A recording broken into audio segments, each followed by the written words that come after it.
Literally. It's like a non-existent slice of the pie. That's how much I It's not believe that even it a was an crumb of the accident. pie. It's like a crumb that was eaten in half by an ant because that's how small it was. And then that remaining crumb that was then eaten in half by another ant. And then that is the percent of the pie that says it was not him. You can't even see it Exactly. left in the freaking pie tin.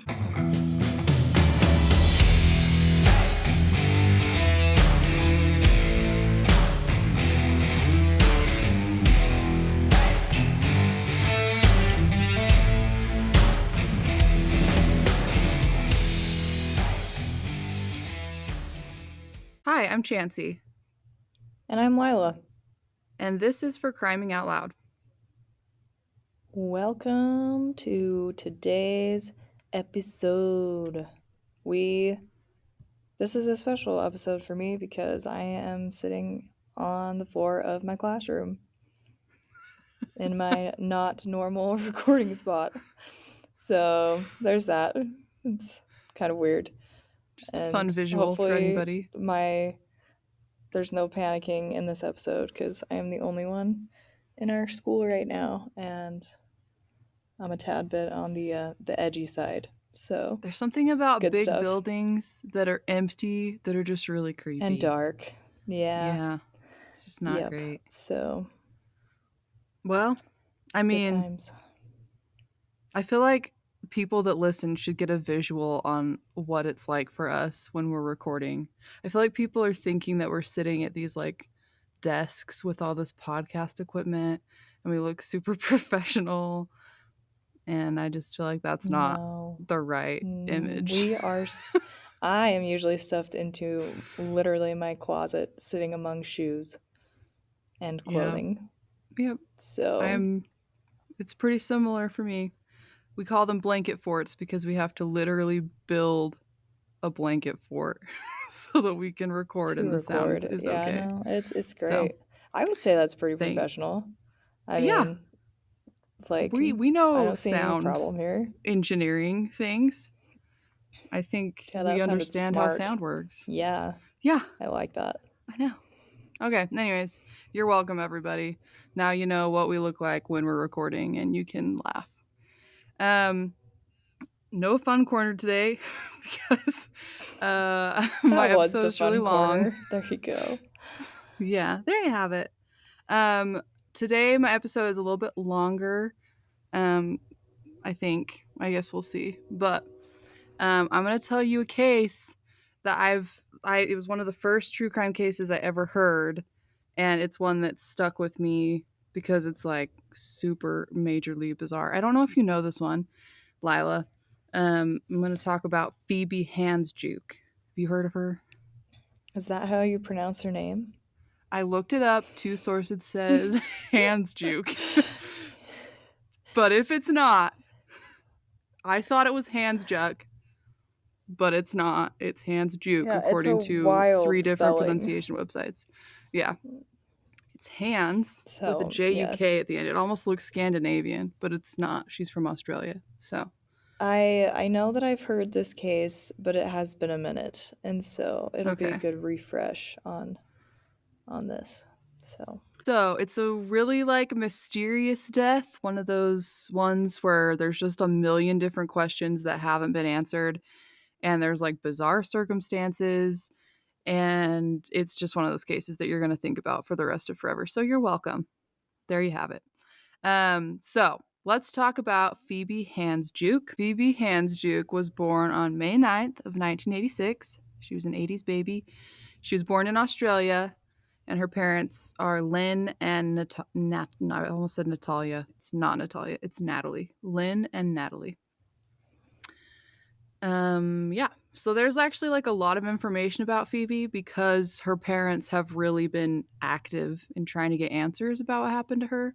So she has like they have like a whole website dedicated to her and her case, and there's lots of pictures and lots of memories they share on there about Phoebe. So definitely go check it out.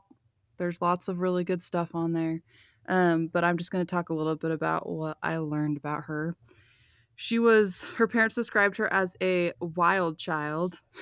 So that's Oh, really fun. that's fun. I wish I had been a wild child, but that is not my personality. So that's okay. Nope, definitely not me. Definitely not me. She was very active. She loved nature, especially the ocean, which makes sense because Australia. And she was a social butterfly. She was very popular in school. She played basketball and was very competitive on the court. And she had lots of compassion and creativity, and she was just fun and playful and a little strong willed. But if there was something she wanted to do, she was going to do it. And Phoebe was just kind of loyal and protective of people she loved. And that's kind of how her family describes her. So Well, she seemed just like a really sounds, awesome personality. yeah, just well-rounded. Just a well-rounded Yes. individual with a Yes. lot going for her. It's awesome. Yeah. What a She was cool also chick. very troubled.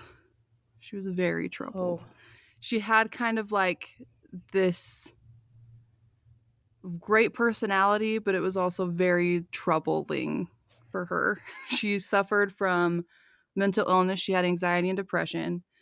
And when she was 15, she started experimenting with drugs and alcohol and used that to cope with anxiety and to cope with her depression. oh So no. she just kind of Don't had do some unhealthy that. coping mechanisms that made life a little bit harder for her, which we all have. So I'm not judging. I eat way too much food. That's my coping mechanism. But eventually, because of her mental illness, she was prescribed antidepressants to help her cope with the side effects she was experiencing. And she just kind of had trouble. Things were just hard for her. And Oh, especially when it came to relationships. She had a rocky relationship history. At some point in her later teens, she ran away and she lived with an older man who was an ex-con and had a child. yeah. Yeah. And she Sorry, lived that's with just not what them. I was expecting. Yeah, no, that's just the beginning. the That's not a good not start. good. Not good. She lived with them for 2 months before she came home. Yeah. So, and that's just kind of how things were. She kind of just like went from guy to guy, and most of them were much older than her. Later, she dated a local teacher who was more than twice her age, and I'm honestly not judging that. No. Like, who I don't doesn't really love a silver care. fox? I But it just just sometimes is not the great too. teacher thing's a little bit of an issue. I didn't care about the Yeah, age thing with the ex-con. It's just he's he's a an convict. ex-con, so So, that's and not great. maybe it wasn't anything that intense, but something that lands you in prison and it's not usually a good thing. That's all No, I'm it's saying. not. And also, I don't think it was her teacher. I think he was just a teacher, just to clarify Okay, that. well that makes it better. Yeah. And I think she was old enough to date anybody she wanted to date at that point. I, I think it was just one of those things where she had a type and her type was much older men. She just liked people that were older than her. And I get that. There's a maturity there that you can't find in 18-year-old boys or in 23-year-old boys or whatever. So I get it. But eventually, when she was 23 years old, she met a man named Anthony Hample at work. She worked as a receptionist at a hair salon in South Yarra, and Anthony came in and they hit it off. They started dating. Anthony was 39 years old, so he was 16 years her senior. So, like Oh I my said, she had a gosh. type. She liked older Wow, guys. okay. Um, yeah, yeah. And it's no shock that she liked Anthony. He was successful, rich, handsome. He had his own events Why promotion not? company. Yeah, like I get it. What's not to like about 39-year-old Anthony? So they kind of fell pretty hard and fast into a relationship. And Phoebe's boss at the salon actually said that she thought that their relationship would be really short lived. She thought it was just going to be like a casual fling and then they'd both go their separate ways. But 5 months passed and they were still dating and they decided to move in Still doing together. it. Oh, They're like, we're going good to for get an them. apartment. Yep. So in October of 2009, Phoebe moved into Antony's apartment. and they lived together for over a year. They lived together for 14 months, I think. And during that time, Phoebe's mental health, let's say, started to um, decline. She started drinking very heavily and using drugs. And she told her therapist that Anthony was verbally abusive and that their relationship was not going well, Well, basically. that's not great. Yeah. And in the weeks before tragedy struck for Phoebe, things with Anthony were like really, really bad. Like real bad. Um, in the 6 weeks before her death, Phoebe and Anthony broke up 4 separate times. And Yeesh. each time, she would literally move out of the apartment, and then Anthony would convince her to come back. Yeah. So, I've been in one of those kind of yeah, relationships, and I'll just say it's not great. it's not great. You Not know great. it and everybody else knows it, Yeah. but And I'm that's just going to say this, what it like I'm is. not going to put blame on either side because it was always the same story. Like Phoebe, they'd get into a fight about something. A lot of the times it had to do with her drinking and the people she was hanging out with. They'd get into a fight. Phoebe would threaten to move out. They'd break up. She'd move out. Then they'd get back together and she'd move back into the apartment and then start drinking again and hanging out with people that Anthony didn't like. And then she'd come home from a bender, take sleeping pills to help her sleep it off. And then the cycle would start again. They'd fight. So it was like, Hmm. you Yeah, can it's see not going that well. it's just toxic. It's just not good for either of them. And she No. was struggling. Like, she was struggling. There's no denying that. She was using alcohol and drugs to cope with things, and it was just not working. But on December 2nd of 2010, Phoebe made plans for her and Anthony to meet up with her father and to have dinner to celebrate her father's birthday. And Anthony was working that day, but Phoebe was just hanging out at the apartment. So, at 11:44 a.m. on December 2nd, Phoebe was seen on CCTV footage leaving her apartment with Anthony's dog, Yoshi, because the fire alarm had gone off in the building. And so she took herself and Yoshi out of the apartment, and as soon as she could, she went back inside, and she wasn't seen alive after that footage. Oh, okay.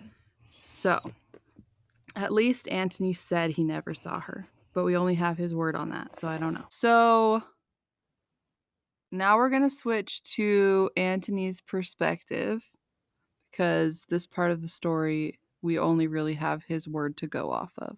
So, according to Anthony, he'd left his apartment that morning at around 8:15 to go to the gym, and then he'd gone home, gotten ready, and left for work around 9 a.m. And he'd been busy all day with meetings for his business, and then he got home around 6:05 p.m. that evening, and his security fob was used to open the gate at the parking garage when he got home. So after he parked his car, he went into the apartment building and used his fob to get up to the 12th floor where his apartment was. And when he walked into the apartment, he says he can't remember if the front door was locked or not, but his dog was inside and his dog was very happy to see him. And so he like greeted Yoshi and noticed that Yoshi had made a mess of his apartment, which wasn't apparently uncommon.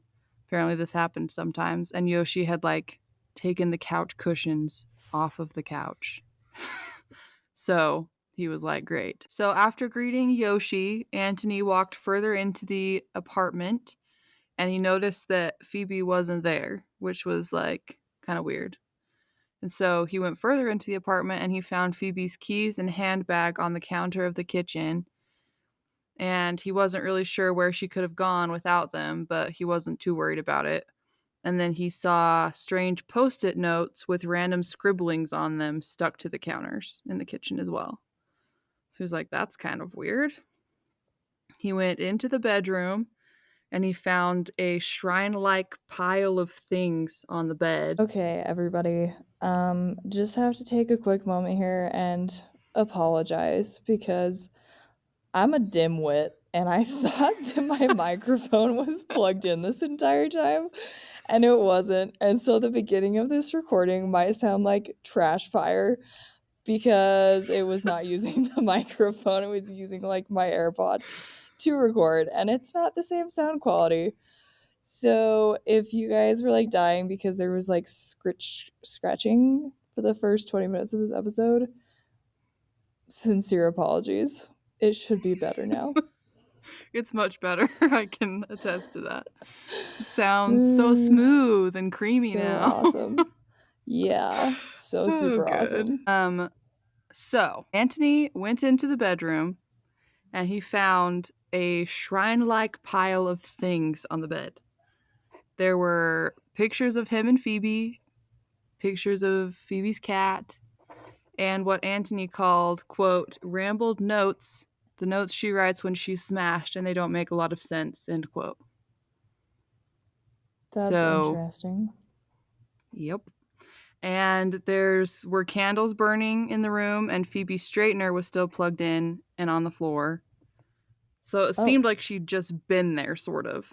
That's kind of the vibe this whole story was selling, if you will. Like the candles were still there, her straightener was still plugged in, her stuff was on the counters. Like it seemed like she'd just been there. So, but Phoebe's not in sight. She's nowhere.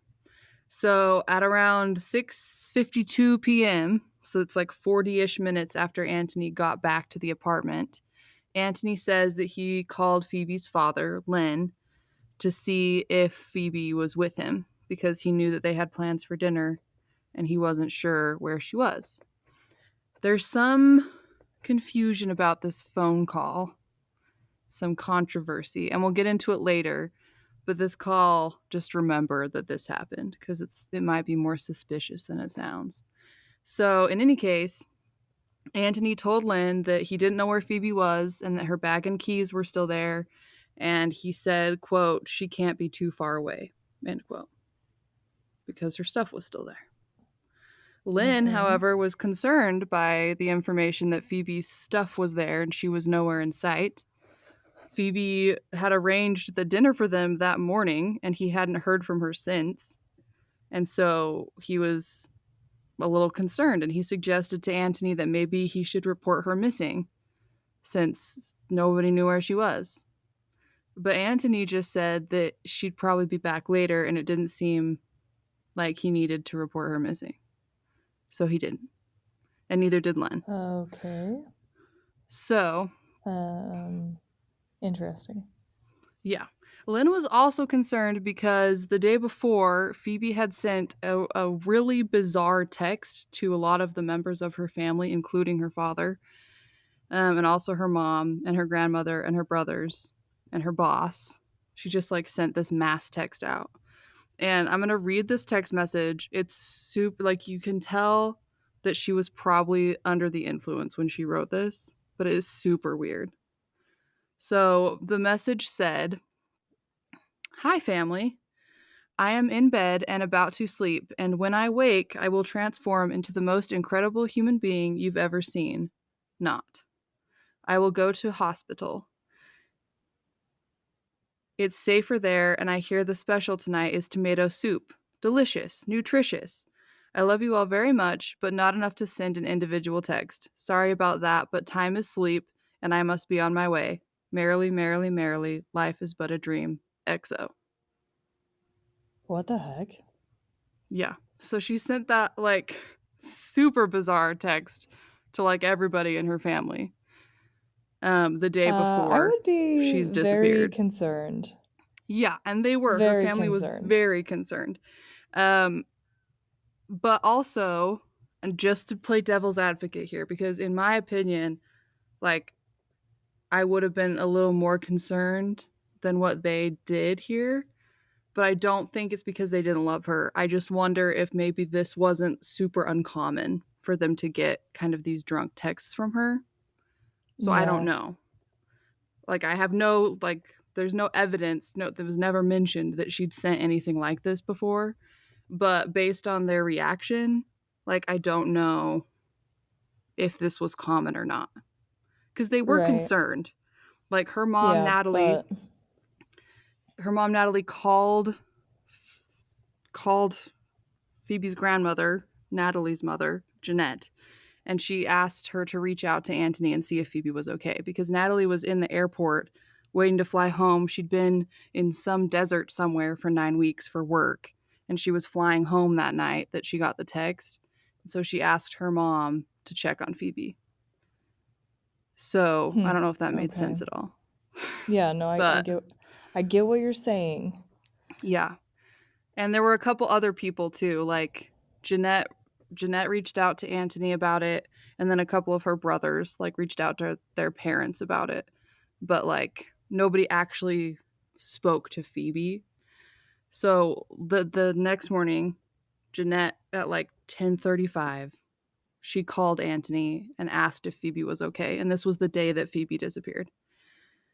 And Antony told Jeanette that he'd left Phoebe asleep, peaceful that morning, and that he'd check on her since his office wasn't that far from their apartment and make sure that she was okay that day. Although I couldn't find any source that said he actually did that. I don't think he actually stopped by to make sure she was okay. There's no evidence of that. But apparently he Oh, just wanted to like reassure her. I don't know. So okay. whatever. Jeanette reported back what Antony said to Natalie, and Natalie was reassured that Phoebe was okay, and so she just kind of moved on. But Phoebe wasn't okay. At some point around 7 p.m. that day, so we're kind of jumping back to the present here, the concierge at Valencia Apartments, where Phoebe and Antony lived, she was going to the garbage compost room because she was looking for a broom. She needed to clean something up.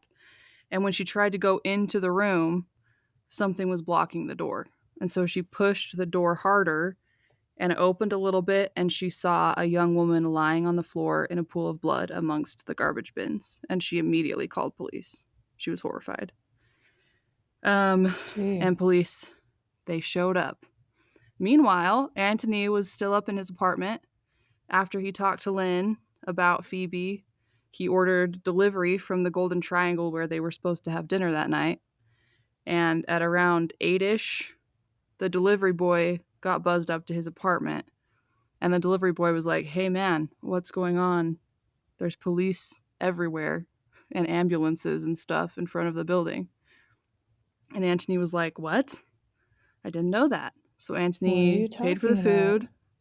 He went downstairs to the little lobby and he spoke to one of the detectives that was there, and he asked what happened. And the policeman told him that they'd found a young woman's body in the garbage room.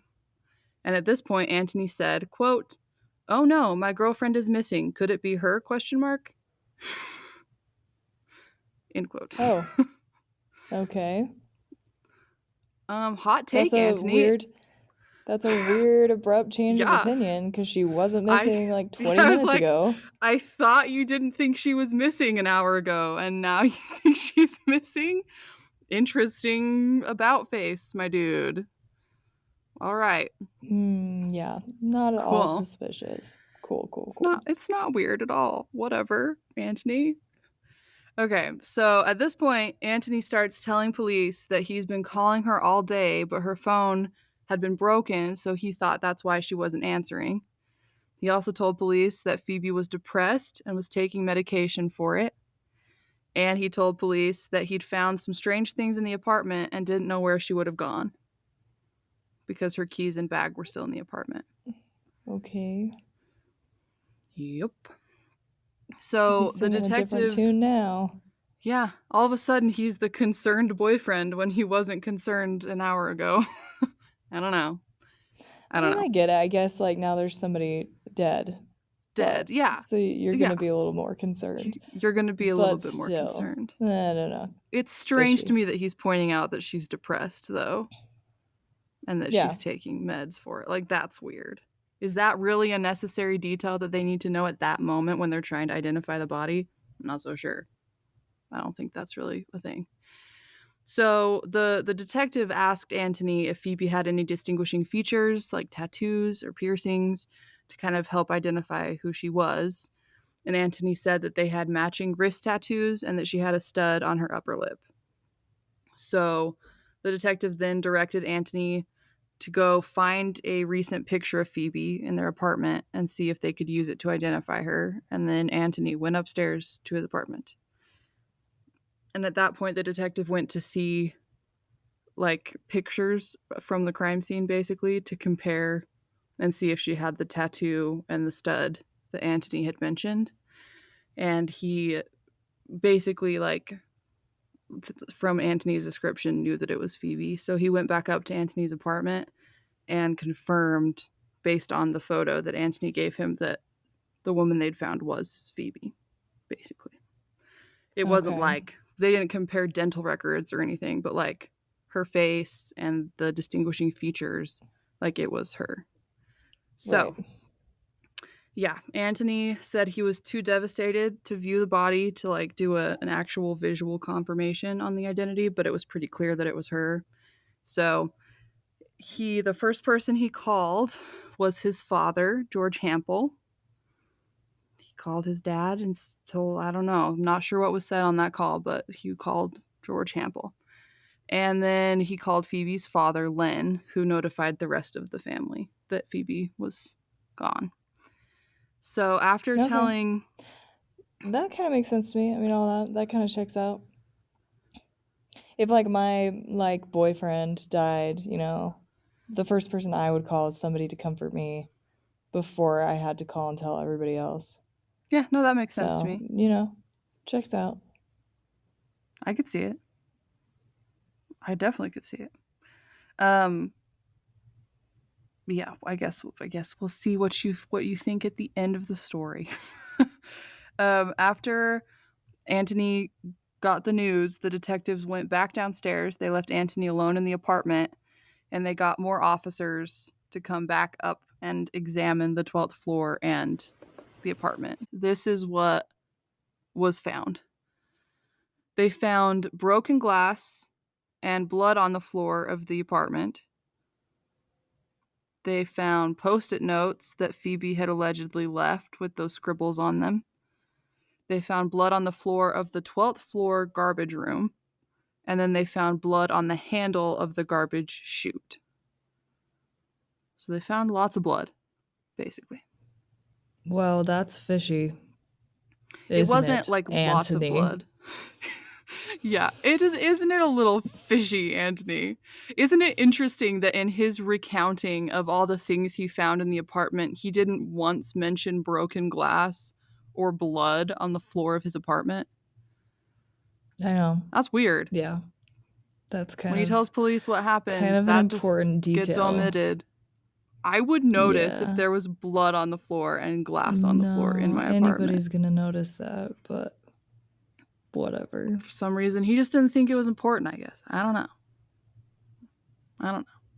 They also found 2 wine glasses, like used wine glasses, and they noticed, like, while they were in there, the dog was, like, tearing apart one of the couch cushions. It was just, like, a random thing that they noticed while they were up there. So based on everything that police saw at the scene and Antony's statements to police, they concluded that at some time between 12:03 and 7 p.m. that day, Phoebe had entered the garbage chute on the 12th floor and then fallen 40 meters to the garbage compost room on the main floor, and that she died from That that. is And truly mortifying. it's horrible. A garbage chute? A garbage chute. Oh my And gosh. we'll get into it, but that's not actually like the worst of it. They believed at the scene that it was suicide. They made that assumption based on all of the things that Antony told them, and the things that they saw, I guess, led them to suicide. And right off the bat, things were dicey when it comes to the investigation. And when I say dicey, I mean like they didn't do an investigation. This was not handled well at all.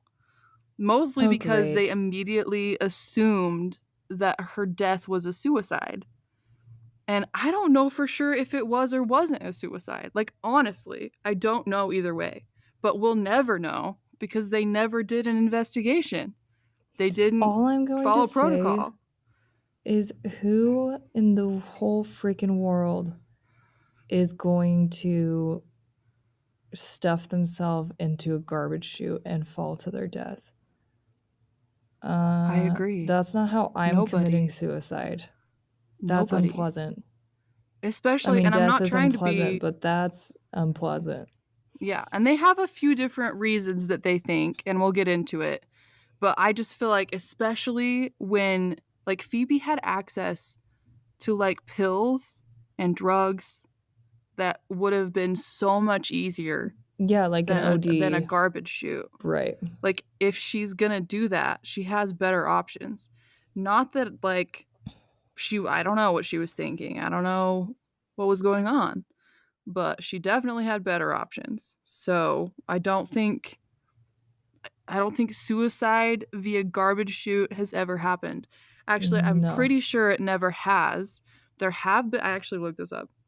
There have been other trash chute deaths that's happened, but they're always accidents. Like, every time. Yeah, I'd assume so.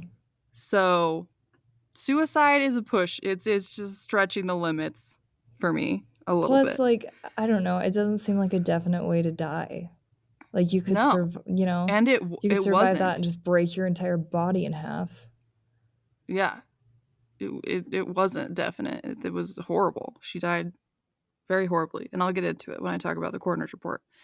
But um one of the things that they did was, like, they didn't secure any of the potential crime scenes because they were running under the assumption that it was a suicide. Antony's apartment, the 12th floor garbage room, and the main floor garbage room were never properly secured.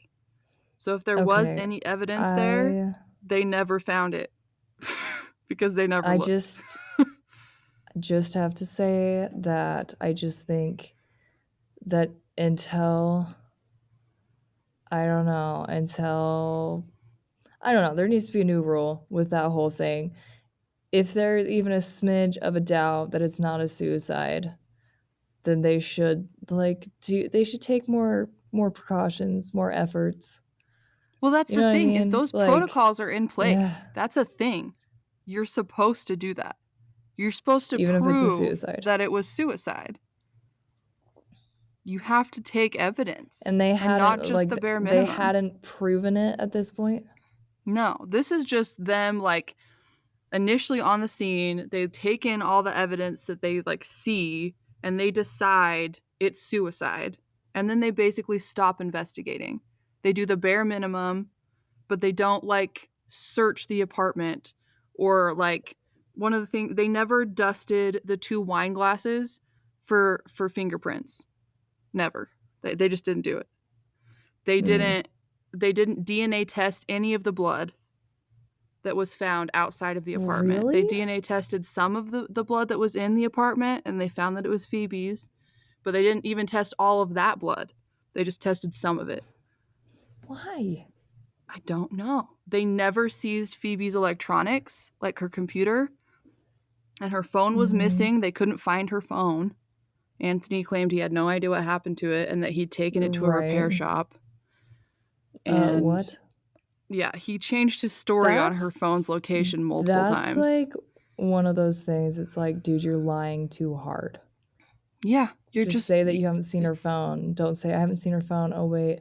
Oh, I took it to a repair shop. yeah, What? exactly. She sent Exactly. she's sending texts like right before this. It ain't I in no know. repair shop.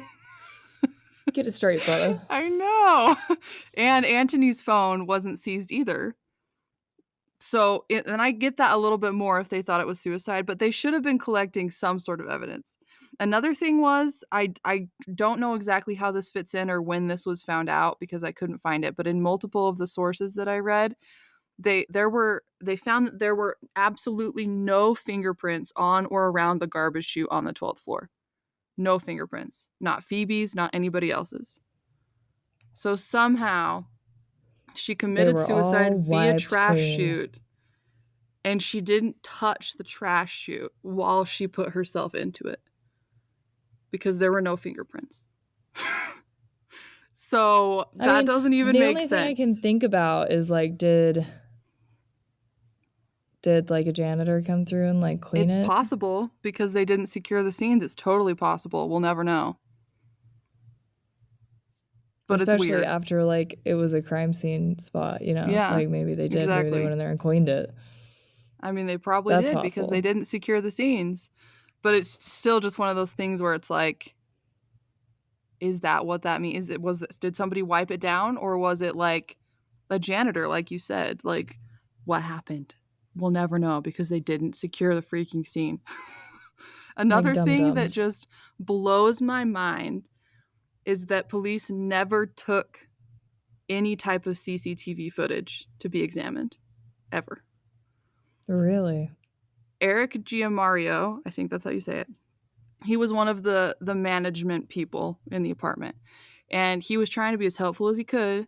And he told police that they needed to look at the CCTV footage quickly because they were having issues with the looping time, and it was taping over newer footage instead of the older footage. And so if they wanted to get the footage, they needed to do it now. And Eric said that when he told that to police, they didn't seem too concerned about it, and that they went with him to the office and skimmed some of the footage, but they never took any as evidence. You know They what just this like is? looked at it. This is going to be my feminist self coming out in true form. It's The so side of me true. that exists. I'm not a full feminist, but I will say there are parts of me that are like 100% there. What this is that Anthony was just like one of those fellas that was just like charming and charismatic. I Good guarantee old boy. anything. And he was just, talking to the cops like a brother, he's just schmoozing them over. And because men always believe men, They really they don't even do. second guess anything he's saying, even though it does not make sense. You're not wrong. Ridiculous. You're not wrong. Um, yeah. So they didn't bother with the CCTV footage. And then on top of that, to me, this is the biggest, like, what in the heck is happening thing in this whole so far. Um, Paramedics were called to the scene because that makes sense, right? They found a body. They called paramedics because they didn't know if That she is was what dead or not. happens. Okay. So not not a single medically trained person was ever allowed near Phoebe's body at the scene of the crime. Not one person. Nobody. The first people For on the why scene not? were crime scene technician people, and they immediately cordoned off the scene of the crime, and they didn't let anybody in.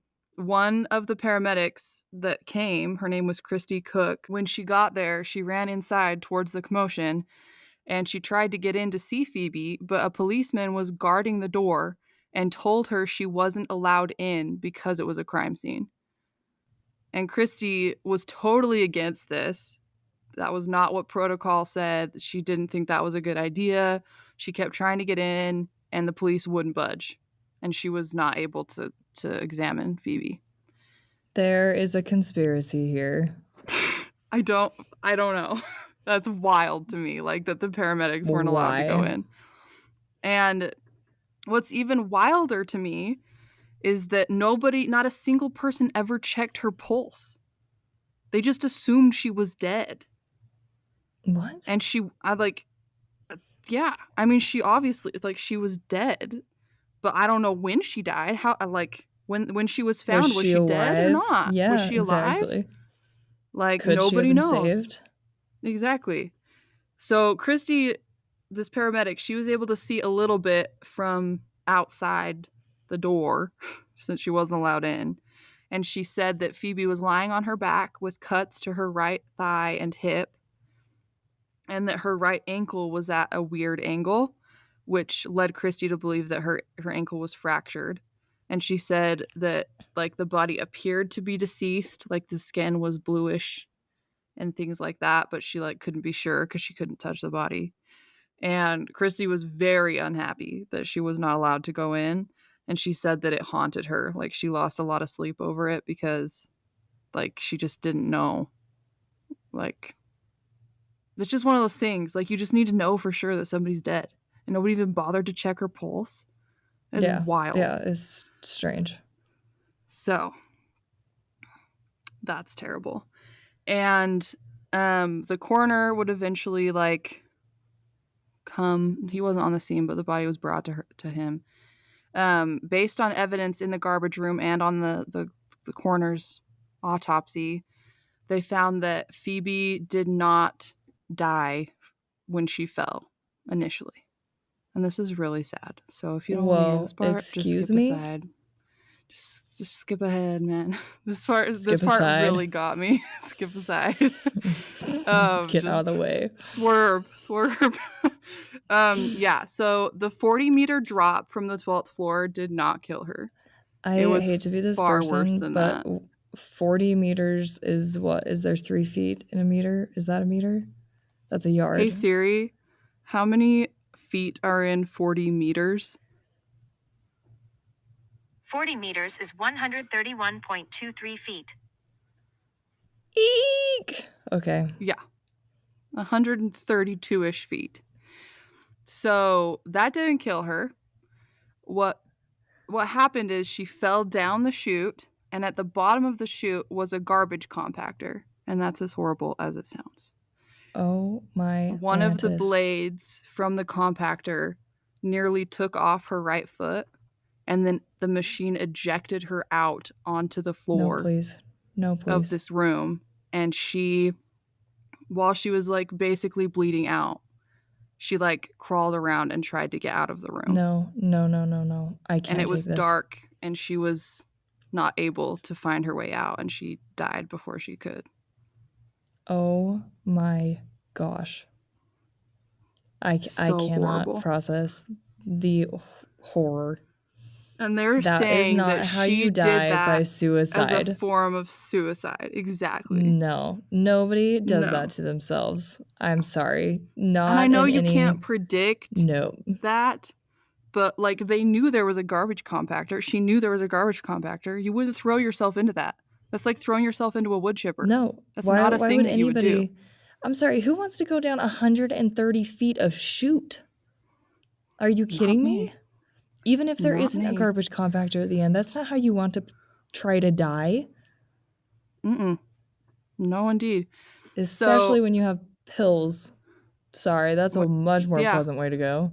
Yeah, if I'm like, obviously, please seek help if you're suicidal at all. But like, if we're gonna talk about ways to do it, like that's just not a thing. It's not a thing to throw yourself down a garbage chute into a garbage compactor and then try and crawl around and get help. That's not a thing. So it's wild to me that they would say that. So another thing that the coroner found when he like did the autopsy was that Phoebe's blood alcohol level was 0.16, which is high. And it would mean that she was very, very impaired. And she also had a prescribed sedative in her system, sleeping pills. He also found that there was bruising on her arms that indicated she had to fall vertically down the shaft with her arms down at her side. All vertically, so like up it, like she's like a stick? Yes. Like feet down, head up, arms at her side.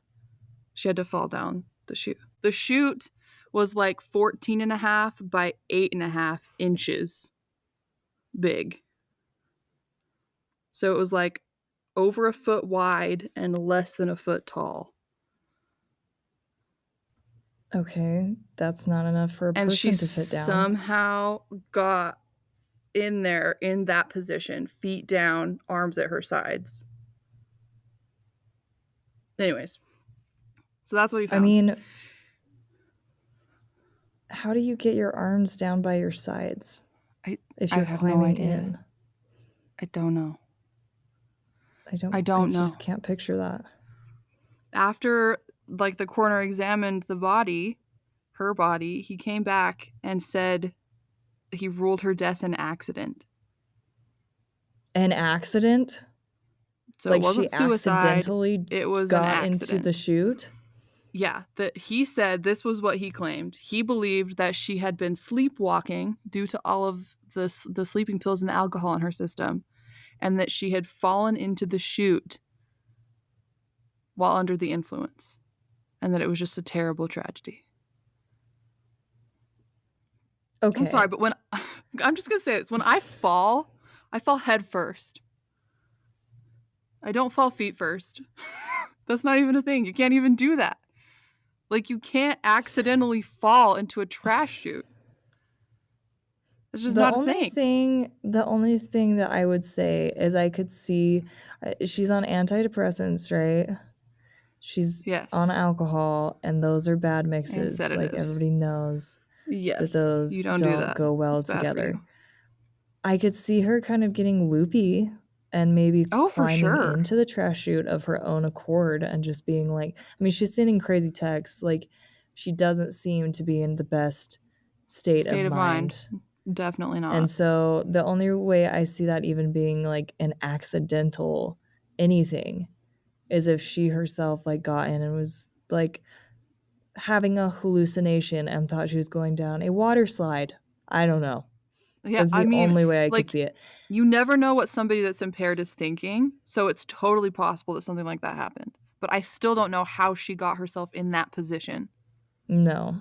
even if she No, was that doing part that. still wouldn't make sense. It's why she's drunk. She is high. Like, I don't know how she would even be capable of doing that.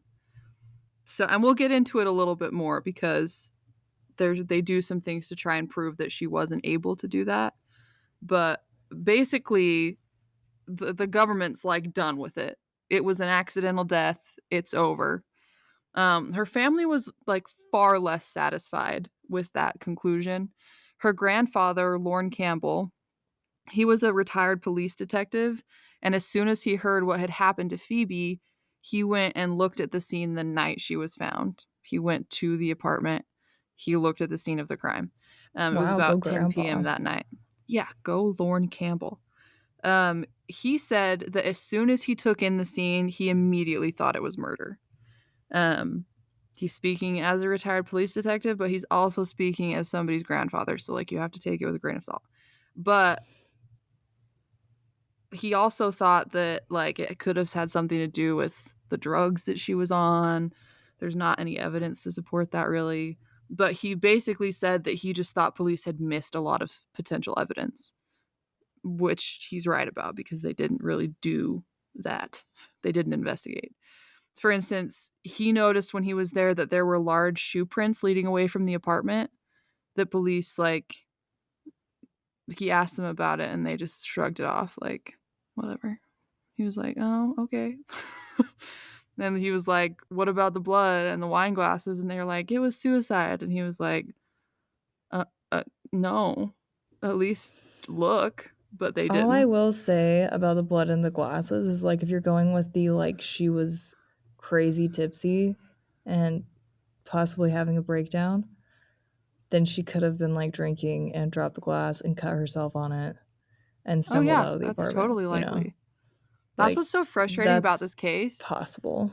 is that you can see both sides. Like, I can see what they're saying. I can see it. Like, I don't understand logistically how she got herself down that chute by herself, but like, I see them like being like, this was either an accident or it was a suicide. Like, I understand what they're saying because all of the evidence, it's very circumstantial and it fits both scenarios in a lot of cases.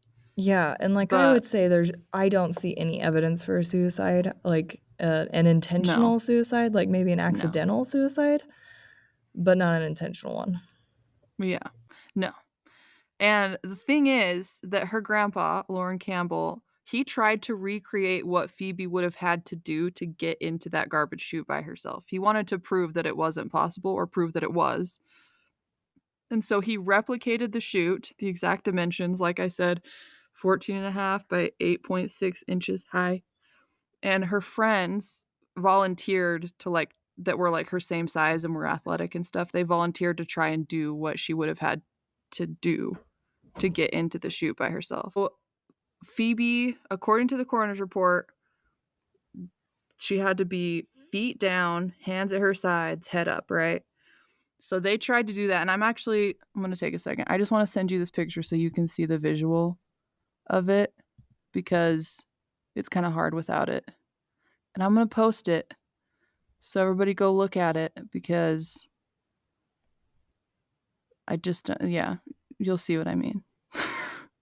You need to see it in order to visualize what I'm talking about. And this will kind of help you understand a little bit better.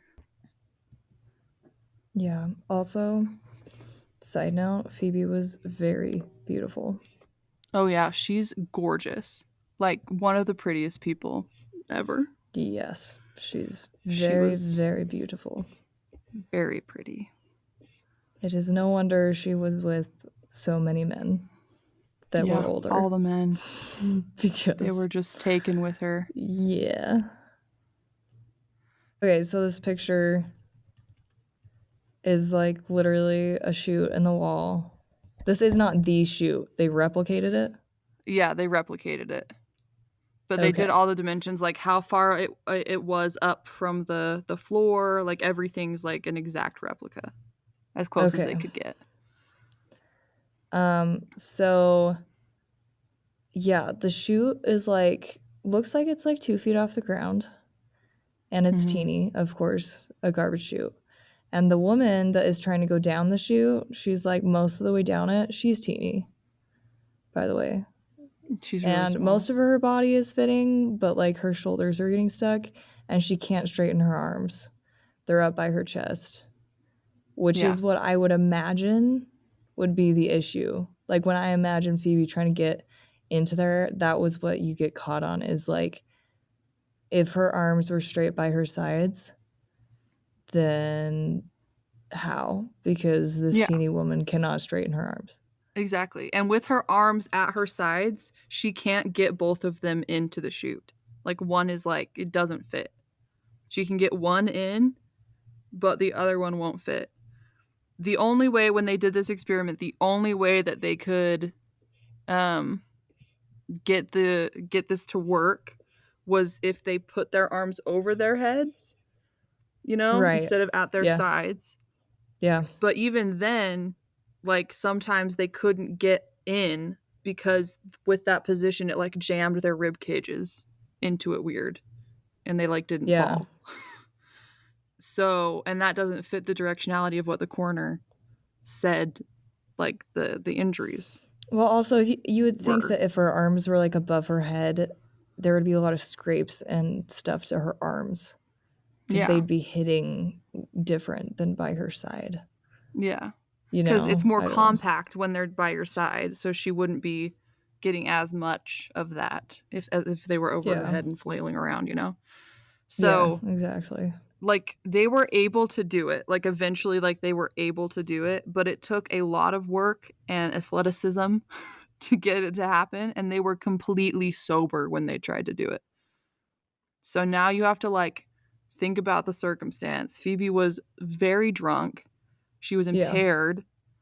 Like, she probably couldn't see straight, let alone figure out how to get in the chute. And just, like, they had to, like, wiggle their way down into it. Like, I don't know if a drunk person could do that. I don't know. Clearly it happened, but I just don't know how it happened. So, basically, they were replicating this because they wanted to prove that there was, like, a third party involved, that somebody had to put her down the chute. And with help, was it easier? It was. It was easier when they did it with somebody helping them. So, I don't know. Seems weird. But basically, like, the coroner was unmoved by all this stuff. That he had declared it to be an accident, and it stayed an accident. Phoebe's family was desperate to get the case opened, but clearly, for some reason, police and coroners and stuff were just done with it. And obviously, the family was like very suspicious of Anthony. And so in 2013, Phoebe's mother, Natalie, She'd raised $50,000 to cover the costs of an inquest into Phoebe's death. And at the inquest, Antony's attorney was present and he represented him and objected to the idea that Phoebe had been murdered by Antony. And the coroner backed him up, basically testifying that she had sleepwalked into the chute by herself, like he'd said in his initial report. I have no idea if Antony was involved in what happened to Phoebe. I just don't know. I would say, in my opinion, there's some real evidence that somebody else was involved in her death, just like there's evidence that it could have been an accident. But for the sake of just covering everything in the case, I'm going to talk about the case that people make against Antony. First of all, Antony and Phoebe's relationship wasn't going very well. They were fighting a lot, which gives him motive. So people definitely think that it's possible that that's like he could have done it. He could have wanted to do it. Secondly, there were a lot of inconsistencies in Antony's statement about Phoebe's death. For example, Phoebe's phone that wasn't found the day of her death, even though she used it that morning. It had been broken because earlier in the week, Phoebe had thrown it during a fight with Antony, and it had gotten a little bit broken. It was still usable, but it needed to be repaired. Antony initially claimed, when they asked about Phoebe's phone, he claimed that it was in the repair shop and that he'd taken it there the day before her death. And okay. But then he found out that police knew that Phoebe's phone had been used to send that weird tomato soup text message that she sent to her family the day before her death. And he was like, "Oh, I didn't realize that." And then he switched his statement and said, "Oh, I must have taken it in the morning of her death instead of the morning before." Well, that's Okay. fishy, because that's like 24 hours. Are you telling me you don't remember what happened in the last 24 hours? Literally. Really? Okay. Sure, whatever. So another weird thing is that phone call that I mentioned earlier, where Antony called Len at 6:52 p.m. and told him that Phoebe wasn't there and that she probably wasn't missing and that he didn't need to report her missing. That phone call Fishy. record, it's weird, right? Well, what's even weirder is that at 6:51, less than a minute before Antony called Len called Phoebe's phone and Phoebe didn't answer. And it's like, why is that weird? Well, it's kind of weird that less than a minute later, after Len calls Phoebe and Phoebe doesn't answer, Antony calls Len and then tries to persuade him that Phoebe's fine. That's a little weird. Yeah. It's a real big coincidence. It kind of makes it seem like Antony had her phone and that he saw Len call her phone and that he wanted like, to. Shoot, I better tell him it's all good. Yeah. He needed to cover his tracks. He needed to buy time. And so he called Len to try and reassure him that Phoebe was fine. That's weird. I get why that's suspicious behavior. Another thing about that phone situation is that it was in the repair shop, but they don't know when, because days later, Antony's father picked it up and brought it to police. But they don't know like when it was taken to the repair shop. They just know that it was, because they weren't really investigating, so they didn't bother to ask. So he could have taken it to the repair shop after her death and then just said that it had been there the whole time because they weren't even looking at it. Right. So that's what people say. Anyways, there's no evidence of that, obviously, because they didn't really investigate. But that's one of the weird things that people say about Antony. Another thing is Antony's father, George Hampel, was a retired Victorian Supreme Court judge with lots of influence in that world. And it just didn't seem to people that it was like crazy to say that Antony could use his father's name to get out of trouble. And I say that because Antony's sister, Christina, was arrested in 2014 for drug dealing and possession of an illegal weapon. And the magistrate in charge of her case just let her off basically with a slap on the wrist. She didn't convict her of it, and the reason she said she didn't convict her of it was, quote, embarrassment to her family, end quote. Yeah, okay. Well, that's stupid. Also, They he had called his dad right after, Yeah, that's what I'm didn't saying. he? He called his dad right at the So first person that he was his called when police first told call. him was to his father. That's wild. And that seemed And that's weird. innocent until you know who his father Until it is. didn't. Then it's kind of weird. Yeah. And like Christina, his sister had been caught red-handed on camera dealing drugs in her own apartment as part of an investigation. And it didn't matter that they had video footage of her dealing drugs. They just like no charges were ever brought against her. So is it really It's out of the crazy. realm of possibility that Anthony did the same thing with his dad? You know? Is it really that weird? I don't know. Another weird thing, and this doesn't have anything to do with the inquest that they did, but because it happened years later, but in 2018, Anthony was dating a 25-year-old model named Bailey Schneider. And hours after they broke up, Bailey was found with a gold cord wrapped around her neck in her family home. And it appeared that she had committed suicide when they got on the scene. She had like a troubled past, drinking, drugs, mental illness. Literally Basically the the same same thing as exact Phoebe. story. Literally. But one thing about the case didn't add up to investigators. She was not found hung. She was found like choked.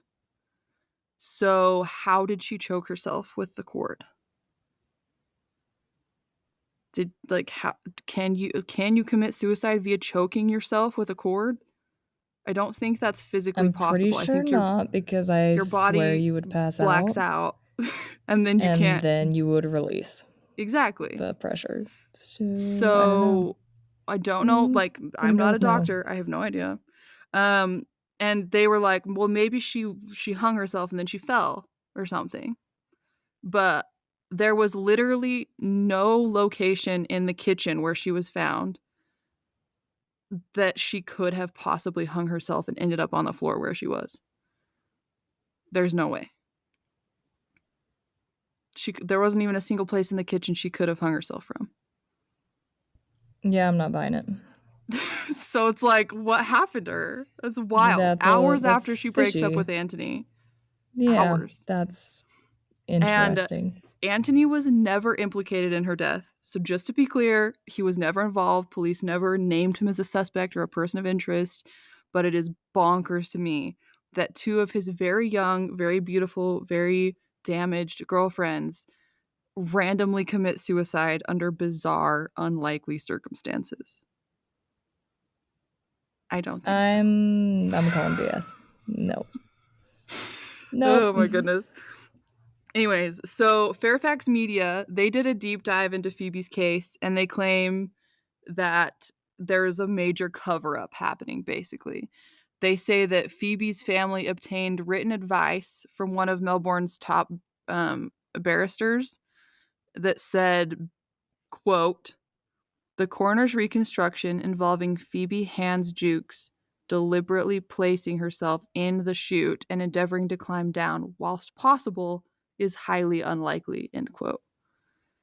And they also got, this Fairfax Media Company also got statements privately from other barristers that the obvious conclusion into the inquest was basically that they should open the case and do an investigation just based on all the evidence that was there. Yeah, duh. And they also it ain't got adding up. No, it's not. They also got outside well-renowned forensic pathologists to look at the case, multiple of them. And they were a few of them that there was like unexplained bruising on Phoebe's body from pictures that were in the coroner's report.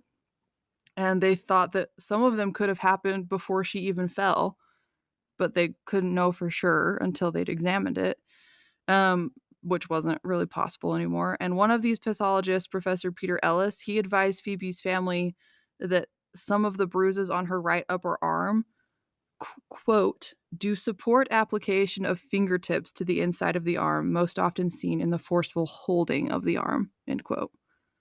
which basically just means it seemed like somebody had grabbed her Yeah, pretty like hard. that's the one strange thing to me about the theory that like Anthony did this is you would think they would have reported some kind of defensive wounds, because even if you're like majorly drunk and trying to be stuffed down a garbage chute, like I don't think that you're going to not try to fight back, because even if you're like high as a kite, you're not going to want to be stuffed down a garbage chute. You really aren't, but we also don't know like how impaired was she? Was she sleeping? Was she conscious? Like if somebody else Yeah, was that's true. involved, That's true. like she didn't have to be conscious. It's possible that they put her in there while she was unconscious and then she fell to the bottom and was startled. You know, I don't know. But it does seem weird. Like Yeah. I get what you're saying. Cuz some you would fight. You'd see more defensive wounds, you'd think, unless she was like incapable of defending herself. I don't know. Weird, weird. Another thing, just like a weird side note, they tried to obtain during this inquest, they tried to get the CCTV footage hard drive from the apartment complex. It was like a long shot, but they wanted to get it just in case there was something on there that was useful. But it disappeared right after the application to retrieve it was submitted. It just poofed. Oh, yeah. Gone. Sounds like Daddy made some phone calls That's exactly what it sounds like. and stuff started happening. How weird. So weird. So, while none of this is conclusive, it certainly seems like it's enough to open the investigation into her death, to just make sure that, like, everything is what it seems it is. But despite all of this stuff, the inquest was found in favor of Anthony, and the case remained closed. Awesome. Perfect. Super cool. I like Y'all are seriously, doing I don't know justice what a to huge think. favor. I don't know what to think. Because it's got to be a pretty widespread cover up if that's what's happening. Like, there's a lot of people involved, but I just like. Well, all I'm it's saying wild to is me. all it would take is Anthony's dad to be in touch with like the head of the police department, which he would be, hypothetically. He would have Yeah. connections there. And saying like, you will not look into this. And then that Just goes leave it where it down to is. even the small popos, you know? Yeah. Like, all I'm saying, the police could have easily been told to look the other way on this one. Oh, for sure. They totally could have. And it wouldn't be that hard to just tell the person at the inquest, hey, don't find in favor of Phoebe's family. Wouldn't have been that The hard. biggest like fishy thing to me is that they didn't let like the medical examiner or whatever onto the scene. Yeah, That's weird. That's usually standard practice for a murder. It's weird that Or like any not even a murder, just any questionable death. You have to find cause of death. you have to find cause of death at the scene. So like that alone makes it seem like he made a phone call to his dad and was like, "Don't let them look into this, Dad. I did it again." Because I already murdered my girlfriend and it happened again. It's wild. It's crazy. It's that's dumb what I is what think it happened. is. But also it's just like it's really hard to imagine, even there just seems no logical way that she would have gotten herself down the chute, even with help, if she was like that's just the inebriated. wild thing. I just don't know.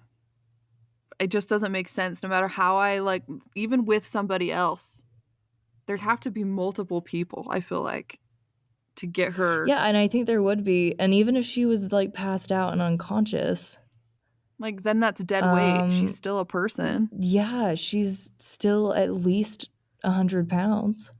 Yeah. And it's hard to maneuver and somebody into awkward. that position. Yeah. Yeah. And like So- nobody saw her, nobody came into the trash chute in like the Nope. 30 minutes that would have taken, you know what I mean? Yeah. Like that doesn't even make sense either. I don't know. And I don't know how many apartments were on the 12th floor. Like, he's rich, so it's possible that there was not that many apartments on that floor. And maybe it was like not like there's not people around. Not common for people to be walking to the trash chute. But like, I don't know. It's horrible, is what it is. I just don't get it. It really is. I don't get it. Really but no sad. matter what happened, like whether it was suicide or an accidental death or a murder, like her family deserves for it to be investigated and to make sure that and to what actually happened is decide that. Yeah, they deserve to know what happened. They deserve to know, like, if somebody killed her, justice should happen. If it was accidental, they deserve to know that too, so that they can stop wondering. Especially if that person has potentially murdered another girlfriend. Exactly. I really think he deserves justice. That is so suspicious to me. So I'm sorry, I just can't get past it. I'm like, she just happens to commit suicide in a way that's not even possible. And then you're claiming and that's what's crazy is like he's the one that brings up the thought of suicide. Yeah, he plants it in the detective's mind before he even knows for sure that it's Phoebe down there. I mean, he has to know. That's what that says to me. He's covering his tracks. He has to know it's her. I'm sorry, but it is my opinion that he did it. 100%. I don't know how he did it, but I think he did it. I don't know, but I'm like 99.999% positive. 99.999999 repeating forever infinity % positive. Like, there's literally it's like a non-existent slice of the pie. That's how much I it's not even a crumb of the pie. It's like a crumb that was eaten in half by an ant because that's how small it was. And then that remaining crumb that was then eaten in half by another ant. And then that is the % of the pie that says it was not him. You can't even see it left in the freaking pie tin. Oh my goodness. It's funny that you said ant because he goes by Ant instead of Anthony. Oh, gross. But I was like, Ant just sounds like he doesn't deserve to be called Ant. He's a dummy. So I call him Anthony. But yeah, he went by Ant. That's how everybody talked about him in the Anthony articles. Just reminds me of Ant-Man because that's his little ant. His little friend. ant He calls friend. him Anthony. Yep. Yeah, he does indeed. So that's what I was thinking the whole time. But yeah. But this Anthony was not a fun flying creature. No. This was a devil of a man. So he's not a good guy. At least I don't think so. In my personal opinion. He didn't officially kill her, but it seems like potentially he did kill her. Hypothetically. Anyways. Okay, well, there you have it. So that's Phoebe Handsjuk. Stew on that a bit, Let us know folks. what you think happened, man. Because I don't know. It's a wild ride. It is a wild ride. Anyways, the only tip of the week that I have is to just don't be drunk around garbage chutes just in case. But I think other than that, I don't know. Tip of the week. I don't have a tip of the week. Tip of the week. I don't know. No. Tip of the week. Tape garbage chutes shut. Drill them shut. Don't even get rid of garbage chutes in apartments. It's toast. Exactly. It's over. They're done for. Tip of the week. Don't be a really beautiful young girl because when you die, people will assume that it's your fault. There you have it. Yeah, you could apply that to 90% of these cases. Amen. Yeah, exactly. I don't know. See y'all next week. Stay frosty. Bye. Stay frosty out there.